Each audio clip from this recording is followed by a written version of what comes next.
Mais le silence, c'est aussi synonyme de calme, de réflexion,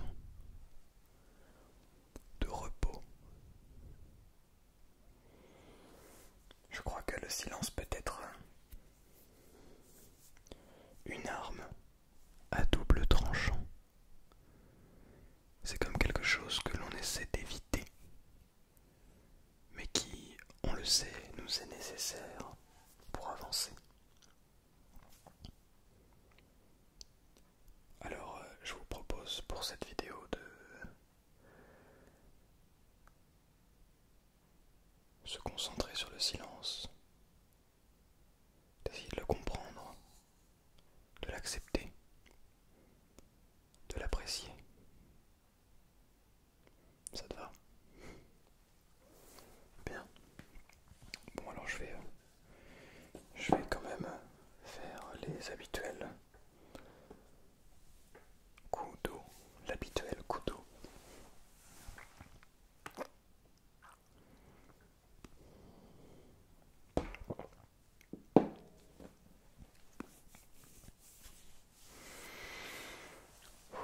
Il fait froid.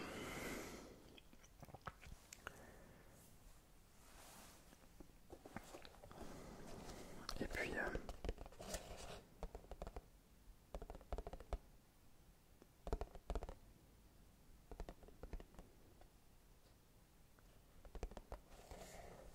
puis également ce petit mot où je t'offre du bonheur et de l'optimisme.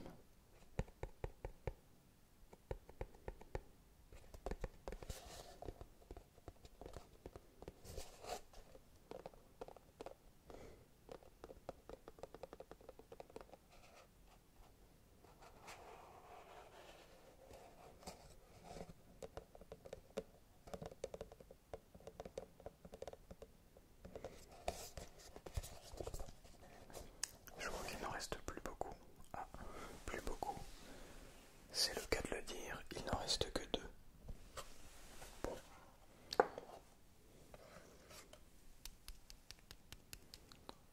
Un petit mot de bonheur et d'optimisme.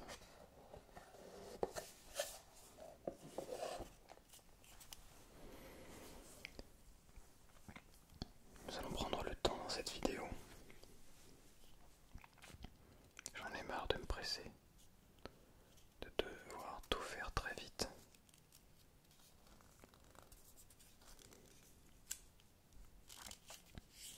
Alors on va prendre le temps de décortiquer tout cela.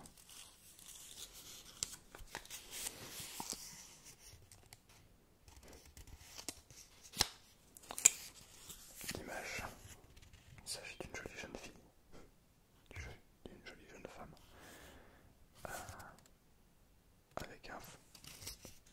Ils sont dans un parc, être dans un parc, bref. Sourire 3 fois tous les jours rend inutile les médicaments. Sourire 3 fois tous les jours rend inutile les médicaments. C'est un proverbe chinois.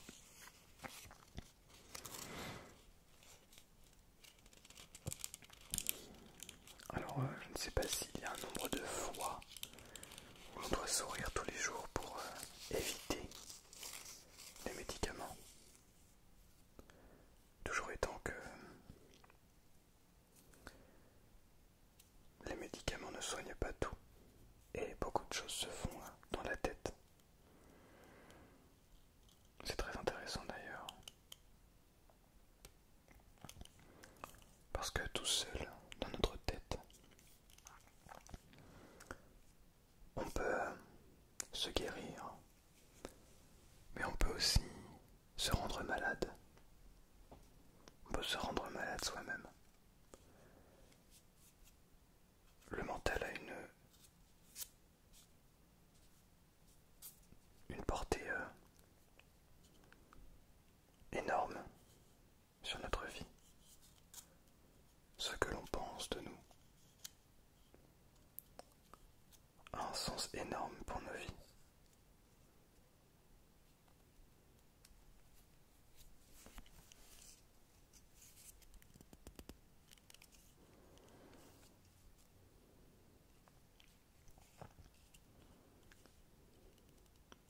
je vais pas vous faire tout le speech de ouais, aujourd'hui les écrans sont omniprésents dans nos vies, on a du mal à se détacher. Je crois que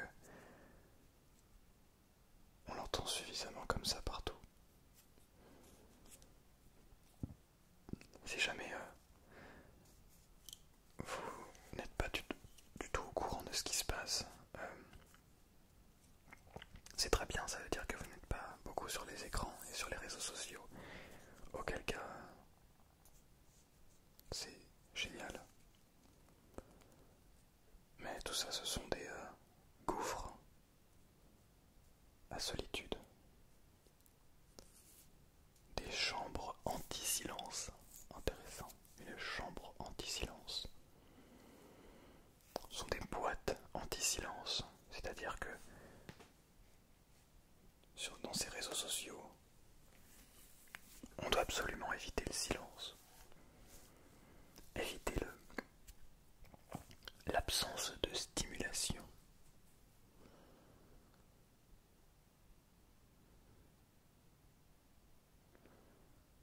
Je crois qu'on a du mal à apprécier les choses simples. Qu'on a du mal à s'accepter soi-même tel que l'on est. C'est difficile de s'accepter soi-même, de s'écouter pleinement, sincèrement, de prendre ce moment de silence où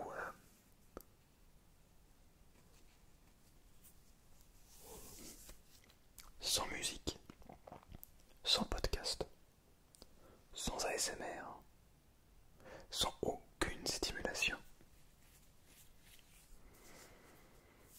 On est là tout seul, avec nous-mêmes. Et juste on pense, on laisse le flot de nos pensées réagir, interréagir entre elles.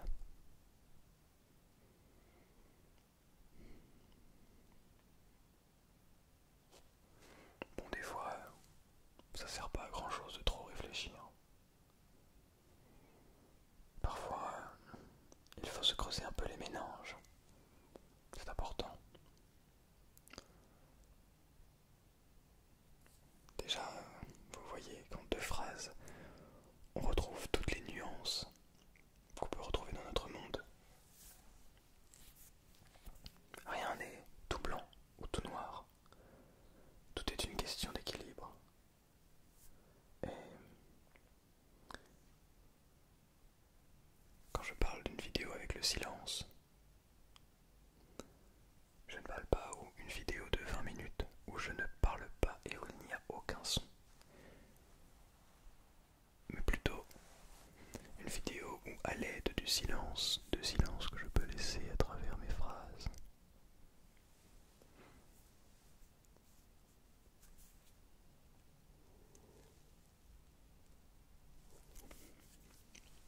on parvienne à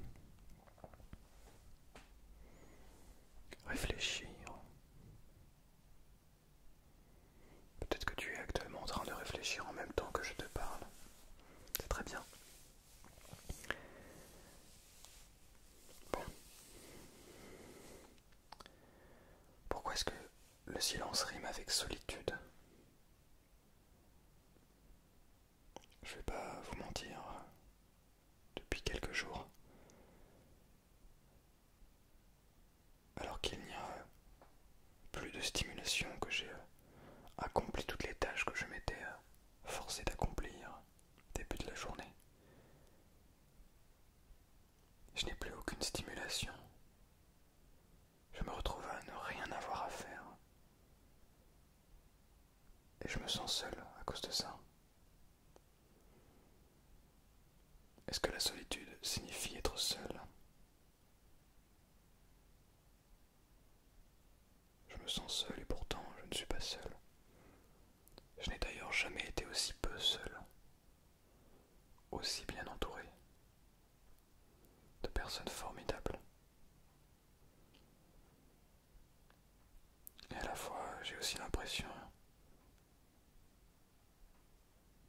passer le temps que je passe avec eux pleinement, parfois.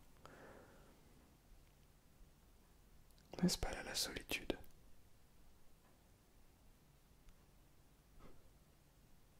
C'est très intéressant.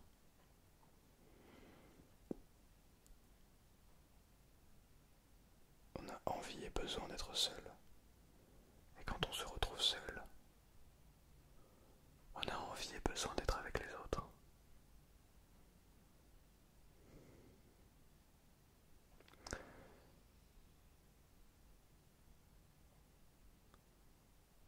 J'allais dire, comme le monde est formidable, mais c'est peut-être plutôt un petit peu tordu. On est toujours à la recherche de quelque chose que l'on n'a pas.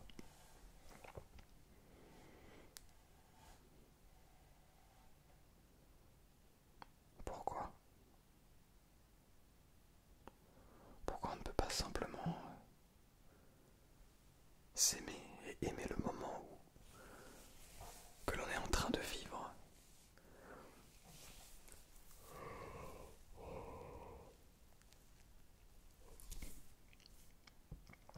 Parfois, je tourne des vidéos ASMR pour vous, ici.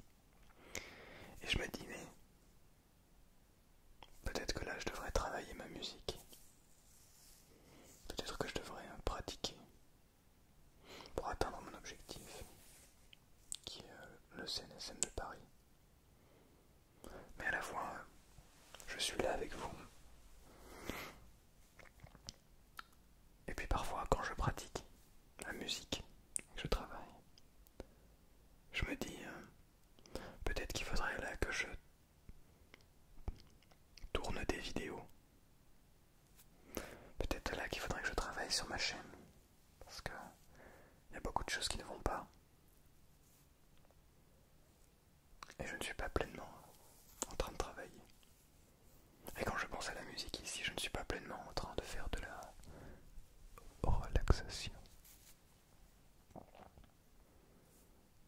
Je pensais d'ailleurs à un livre qui nous a toutes et tous été conseillé par le grand Selmar ASMR. Si vous ne connaissez pas, je vous invite à découvrir Selmar ASMR. Vous connaissez probablement. Et alors, Selmar, il a fait une petite liste de recommandations des livres de développement personnel qu'il recommande. Alors, j'ai écouté sa vidéo avec grande attention.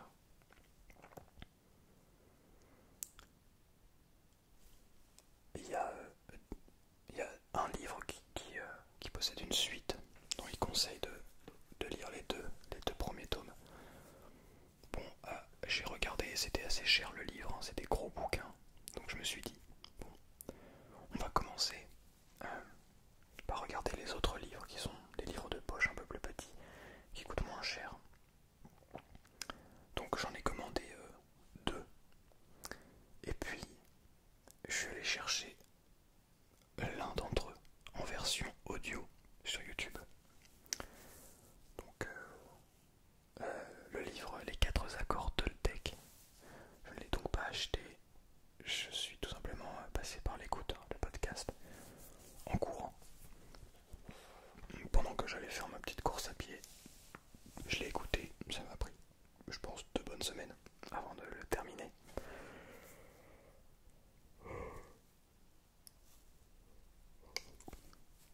Et donc ça fait déjà quelques semaines que j'ai écouté ce livre.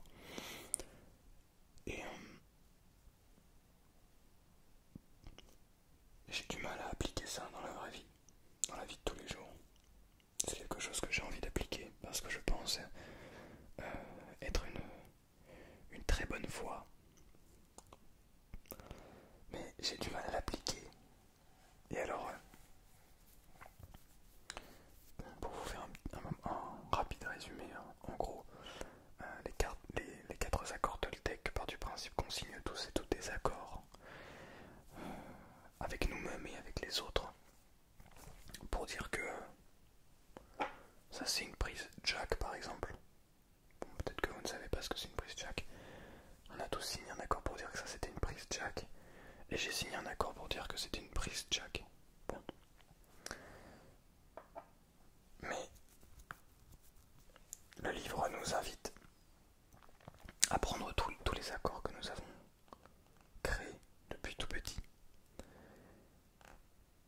essayer de les délier petit à petit pour créer de nouveaux accords. 4 nouveaux accords qui sont les 4 accords Toltec, qui est une civilisation mexicaine pré-colonialisme. Je ne saurais pas vous dire les dates exactement, je ne connais pas le Mexique. Bref. Et donc les accords Toltec qu'ils conseillent, ce sont: premier, que ta parole soit impeccable. Second, quoi qu'il arrive, n'en fais jamais une affaire personnelle. 3. Ne fais jamais de suppositions. Et 4. Fais toujours de ton mieux.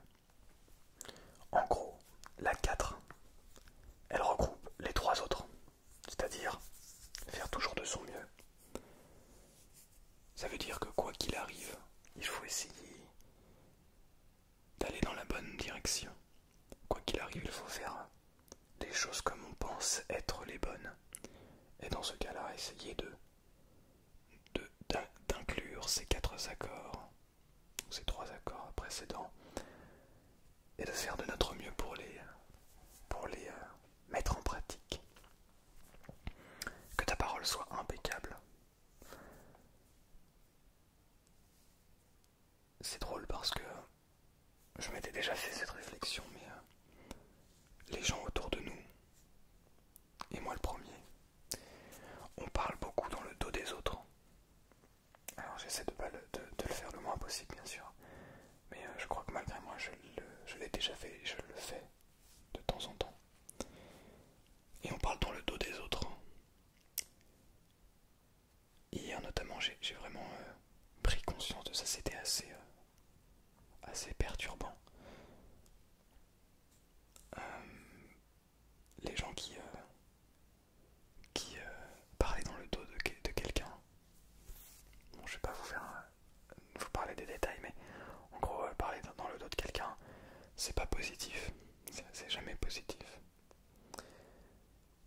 Et j'étais assez inquiet en fait, parce que je sais que ces personnes parlent par exemple dans mon dos, mais comme elles parlent de tout le monde dans leur dos en fait. Et qu'après c'est des effets de groupe, et que dès que quelqu'un parle dans le dos de quelqu'un d'autre, et ben les autres s'y mettent, et voilà, ça descend la personne qui n'est pas là. Et j'ai trouvé ça assez triste. J'en veux pas à ces personnes parce que bon, c'est pas comme ça que ça marche évidemment. Et puis ça fait partie de la parole impeccable aussi de ne pas dire ah oui, eux ils parlent comme ça donc ils sont pires ou ils sont je sais pas quoi. Non. Ils ont simplement pas conscience peut-être de faire ça. Donc du coup par exemple hier en ayant pris conscience de ça, je n'ai rien dit. J'ai vraiment fait en sorte de tenir cette parole impeccable et de ne pas penser du mal de la personne. Et pourtant, j'en ai déjà parlé du mal malheureusement. C'est pas bien, je sais. Je confesse. Mais hier j'ai vraiment fait le mieux possible. Et je crois que c'est ça, faire de son mieux. C'est que même si on n'est pas parfait, on n'a jamais été parfait, on ne sera jamais parfait. C'est de toujours faire de son mieux pour avancer.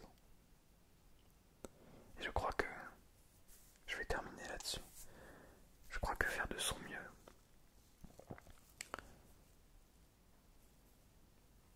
c'est aussi apprécier ce silence et cette solitude